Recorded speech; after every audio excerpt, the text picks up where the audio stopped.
নমস্কার বন্ধুরা, আহারের তরফ থেকে সবাইকে স্বাগত। আজকে হাজির হয়েছি আবারও একটা নতুন রেসিপি নিয়ে। আজকের রেসিপি নান পরোটা। পরোটা আমরা বিভিন্ন রকমের বানিয়ে থাকি, আমরা সবাই খেতেও খুব ভালোবাসি, কিন্তু এই পরোটাটা একবারে পুরে ঠাসা নান পরোটা। এবং এই পরোটাটা ভীষণ নরম এবং তুলতুলে হয়, দেখতেই পাচ্ছ ভীষণ নরম হয় এবং খেতেও খুব টেস্টি হয়। চলো দেখি তাহলে পুরো রেসিপি।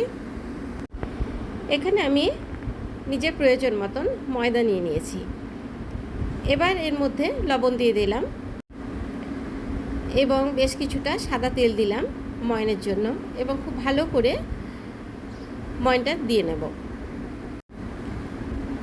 এটা খুব ভালো করে মাখানো হয়ে গেলে আমি এর মধ্যে একটা জিনিস অ্যাড করব, সেটা হচ্ছে এই যে ড্রাই ইস্ট। আমি এই ইস্টটা অনেকক্ষণ ভিজিয়ে রেখেছিলাম, প্রায় 1 ঘন্টা। আমি এখানে নিলাম একটু উষ্ণ গরম দুধ এবং এর মধ্যে দিলাম 2 চামচ চিনি। এই যে ড্রাই ইস্ট বাজারে এইভাবে কিনতেই পাওয়া যায়, তোমরা সবাই জানো, এবং এটা দিয়ে দিলাম 2 চামচ। এটা দেওয়ার পর অন্তত পক্ষে 1 ঘন্টা যদি ঢাকা দিয়ে রেখে দেওয়া যায়, খুব ভালো এটা ফুলে ওঠে। এবং এটা দিয়ে যদি ময়দা বা আটা মাখা যায়, যে কোনো জিনিস খুব নরম হয়। এটা খুব ভালো করে মিক্সড করে আমি 1 ঘন্টা রেস্টে রেখে দেব, এবং তারপর এটা দিয়েই আমি ময়দাটা মাখব।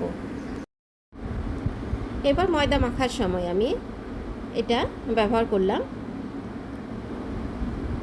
এবং এটা দিয়ে খুব ভালো করে মেখে নিতে হবে।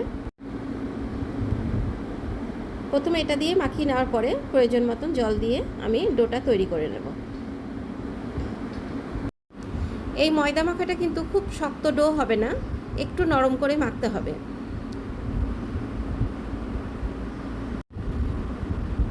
এখানে আমি ডোটা তৈরি করে নিয়েছি। এবার এটাও আমি 30 মিনিট মতন ঢাকা দিয়ে রেখে দেব। এবার পরোটাটা যেহেতু আমি পুর দিয়ে করব, তাই পুরটা এবার তৈরি করে নেব। একটি কড়াই গ্যাসের উপর বসিয়ে দিয়েছি এবং এর মধ্যে 4 চামচ মতন সাদা তেল নিয়েছি। এবার এখানে আমি 2টো বড় সাইজের পেঁয়াজ এবং কয়েক কোয়া রসুন আমি কুচিয়ে নিয়েছি, সেটা দিয়ে দিয়েছি এবং এগুলো একটু ভেজে নেব। এবার এখানে আদা এবং লঙ্কা কুচি দিয়ে দিলাম। আদাটা কিন্তু পেস্ট করিনি আমি, একটু দানা দানা যাতে মুখে লাগে পরোটার সঙ্গে, সেই কারণে গ্রেট করে নিয়েছি। এবং পরিমাণ মতো লবণ দিলাম, হলুদ দিলাম, এখানে জিরে গুঁড়ো দিলাম এবং ধনে গুঁড়ো দিলাম, এটা কাশ্মীরি লঙ্কার গুঁড়ো দিলাম, এবং এটা হচ্ছে চাট মশলা। চাট মশলাটা দিয়ে দিলাম। 1 চামচ চিনি দিয়ে দিলাম টেস্টের জন্য। এবার এই মশলাগুলো পেঁয়াজ রসুনের সঙ্গে খুব ভালো করে একবার কষিয়ে নিতে হবে। 3-4 মিনিট এইভাবে নাড়াচাড়া করলেই মশলাটা খুব ভালো করে কষানো হয়ে যাবে। এরপর আমি 2টো বড় সাইজের আলু সেদ্ধ করে নিয়েছিলাম আগেই, এবং সেটা ম্যাশ করে নিয়েছি, এর মধ্যে দিয়ে দিলাম।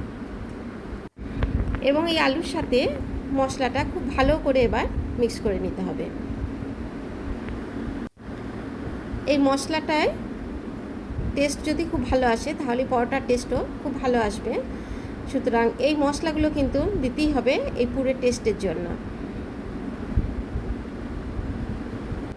এখানে খুব ভালো করে পুরটা তৈরি হয়ে গেছে। এবার আমি এটা এক সাইডে রেখে দেব। এবার যে ময়দাটা মেখে রেখেছিলাম, দেখো কতটা ফুলে গেছে। এটা আবারও একবার খুব ভালো করে মেখে নিতে হবে। এইটা যে চ্যাটচ্যাটে ভাবটা দেখছো, এটা কিন্তু ইস্ট দেওয়ার জন্য। ইস্ট দিয়ে ময়দা মাখলে কিন্তু এইরকমই একটুখানি হয়ে যাবে।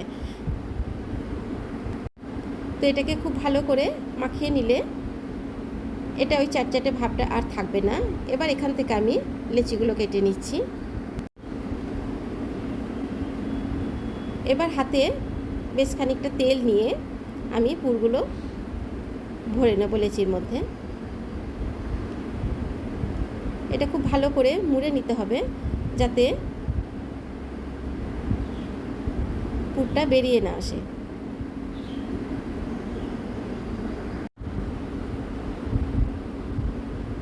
আমি দু একটা করে দেখাচ্ছি।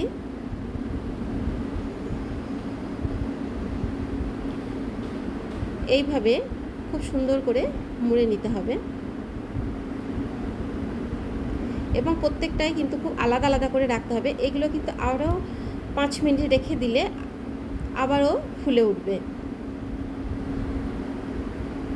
এটা আমি একটা থালায় আমি আলাদা আলাদা করে নিয়েছি, কারণ এগুলো আবার বেশ কিছুক্ষণ পর কিন্তু অনেকটা ফুলে বড় হয়ে যাবে। এবার বেশ কিছুটা তেল দিয়ে এইভাবে হাত দিয়ে আমি পরোটাটা তৈরি করব।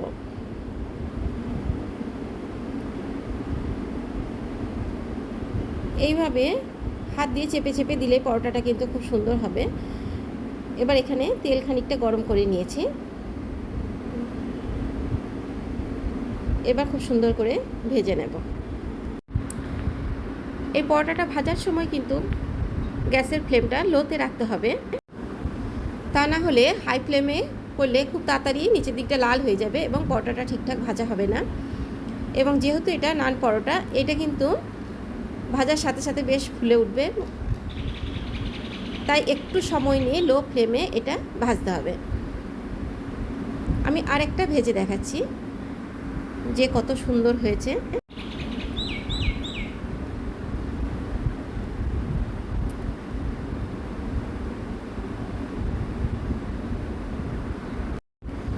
আমি এখানে আরেকটা ভেজে দেখাচ্ছি যে কত সুন্দর হয়েছে।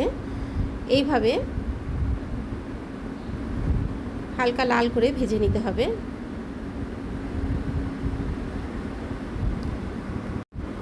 আমি আমার চ্যানেলের সমস্ত বন্ধু এবং যারা নতুন বন্ধু তাদের প্রত্যেককেই বলছি, আমার এই রেসিপি যদি ভালো লাগে অবশ্যই লাইক এবং শেয়ার করো। তোমাদের একটা লাইক কিন্তু আমাকে একটা নতুন রেসিপি বানাতে কিন্তু খুব সাহায্য করে। বন্ধু হলে তো অবশ্যই চ্যানেলটিকে সাবস্ক্রাইব করে নিও। আমার এই রেসিপি সম্পূর্ণ দেখার জন্য অনেক অনেক ধন্যবাদ।